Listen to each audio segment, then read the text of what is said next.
Guys, we're back again. Why? Because they have new additions, more reworks, buffs, nerfs, all of that stuff is happening once again for the third time just before the release of 0.4. They added a brand new section to the patch notes of things that they are adding and changing, so we're going to cover them today. And there are some of them that are pretty significant that I want to talk about as well. So without any further ado, let's go and see what they actually changed. So first things first, you're going to notice is the support gem changes. It's not big changes here, but it's just spells that you get from weapons. Like for example, Spark from the Earthbound Voltaic Staff, no longer incorrectly supported by cooldown supports. Ancestral Cry, no longer incorrectly supported by the cooldown supports either. Plague Burst from Bursting Plague is now supported by cooldown supports. And then we have no longer incorrectly supported onto the Ember Fusillade from the Disc Vigil, and all the other ones are now supported by cooldown supports. The next couple of changes are on the skill gems. So the first one is Iron Ward with Nova Radius, now 6 meters instead of 1.8 meters,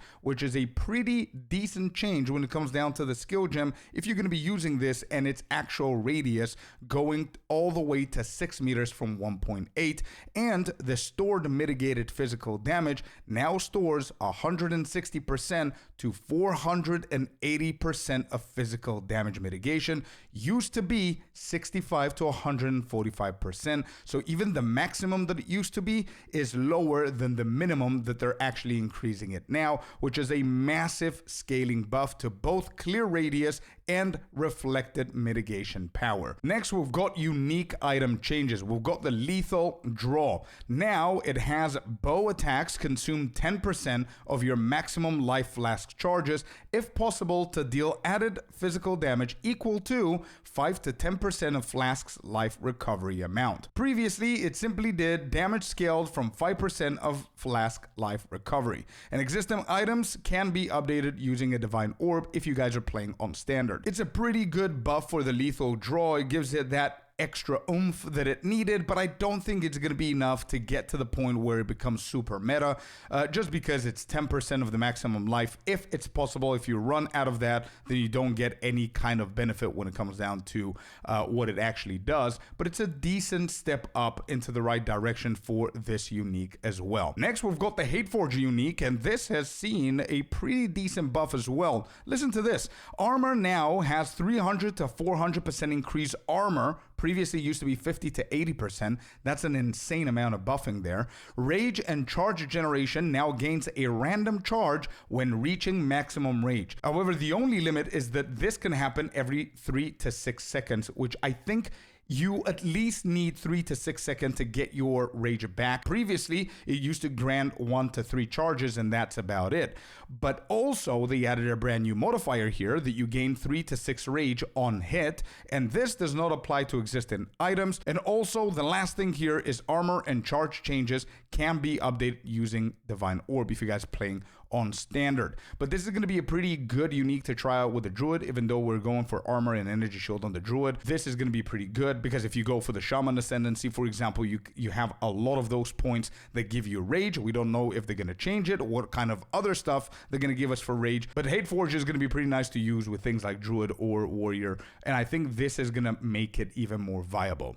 Moving on, we've got the item changes with Rabbit Idol number 1. Now it grants 5% increased rarity of items found, used to be 8%. That's the only change on the Rabbit Idol, so they're tuning those numbers back down. In both interviews, both Mark and Jonathan said that they will decrease the amount of rarity of items that items are giving us on their modifiers, and also they're going to reduce the cap of what kind of rarity you're going to need. And then eventually they did mention that they want to remove it completely and bring us an alternative.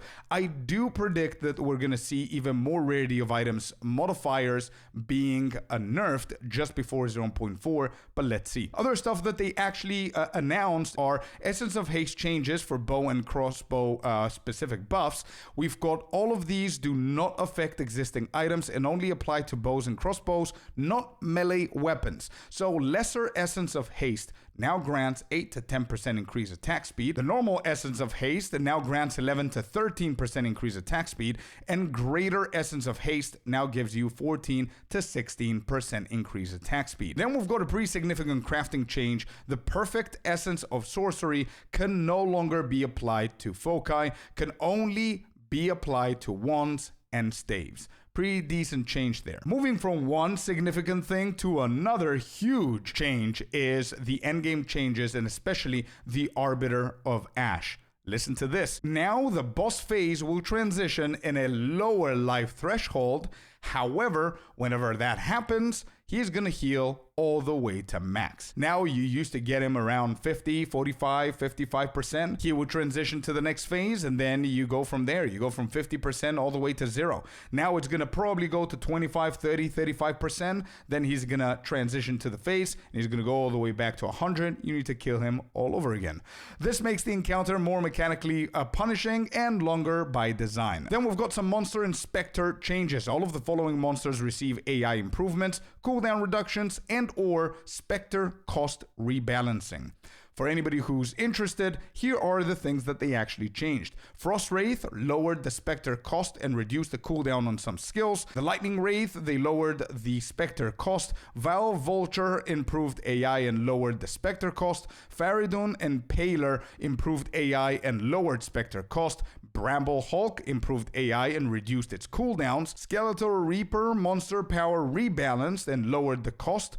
Cultist Archer improved AI and reduced the cooldowns. Black Strider improved AI, lowered the cost from rebalance. Web Mortar still damage increased and reduced its cooldown.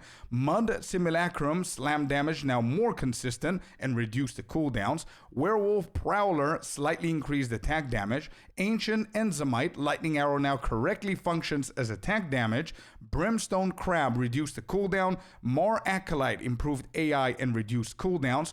Quadrilla improved the AI. Iron Sharpshooter improved AI and reduced the cooldown. Iron Thaumaturgist improved AI and reduced the cooldowns. And Fungal Proliferator improved AI and reduced the cooldowns. And last on the Spectres, we've got the Val Guard Grenade nerf, which is significant when it comes down to survivability and pacing. The old grenade, they used to have an old grenade cooldown of 2 seconds. Now it's going to be at 11 seconds. So pretty significant nerf.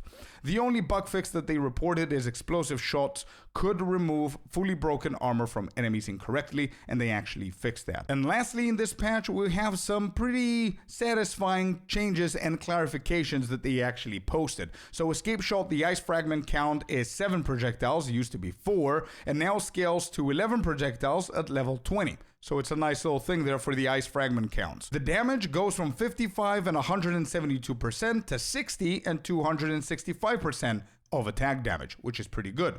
Explosion radius is now 2 meters, it used to be 1.5, and the chill interaction now has equal magnitude of chill as freeze buildup. Overall, escape shot, not bad with the ice fragments and the damage and everything on the ability. Then we've got ice tipped arrows. Fragment cooldown now 150, used to be 300 ms. Empowered attack fragments now fires 5 ice fragments, previously used to be 3. The damage has been increased, of course, from 64 and 131% to 85 and 187% of attack damage. The duration is now 20 seconds, used to be 8 seconds. Explosion radius is now 1.8 meters instead of 1.3, and damage conversion, now empowered attacks can convert 100% of physical damage to cold. And even though they decrease the fragment cooldowns MS here, it's a pretty good buff for ice-tipped arrows overall. And last but definitely not least is the Rhoa Mount change. And this is going to piss a lot of people off, but the change here is pretty good. So Rhoa Mount no longer increases your movement speed. We know that already. And now it's going to have 100% reduced movement speed penalty while using skills, which is pretty good. The change that they did is previously it used to reserve 60 spirit. Now it's going to reserve 100 spirit, which is pretty expensive, especially if you don't go for any reservations and skill reservation stuff, or extra spirit, right? So you need to put more effort into having the Rhoa. Obviously this is a nerf for the Rhoa Mount, so it no longer has the movement speed of you sprinting, so it's not going to be you sprinting in the Rhoa Mount the same. They reduced that, and now Rhoa Mount is going to be normal speed. However, because of the 100% reduced movement speed penalty, it will be faster than you whenever you're sprinting, because you will need to stop sprinting to deal damage, or if you're dealing damage, you're going to have penalty. And the Rhoa Mount is the only one that can literally clear out any kind of movement speed penalty. So it will be the fastest out there. And I think we can all agree that Rhoa Mount is a little bit over-tuned and overpowered simply because it gives you that efficiency, that extra speed. But not only that, it's also used by the minority of the builds because the rest of them cannot actually have the option of having a Rhoa Mount. So if they had to nerf the Rhoa Mount, the only logical thing to do is increase its cost. Let me know what you guys think about all of these changes. And of course, if you haven't seen the previous 2 videos, I'm going to have them right now on the screen. So make sure that you go and understand what kind of patch notes we're getting and what we're getting in 0.4 in general. Thank you once again, and I'm going to see you guys on the next one. Peace.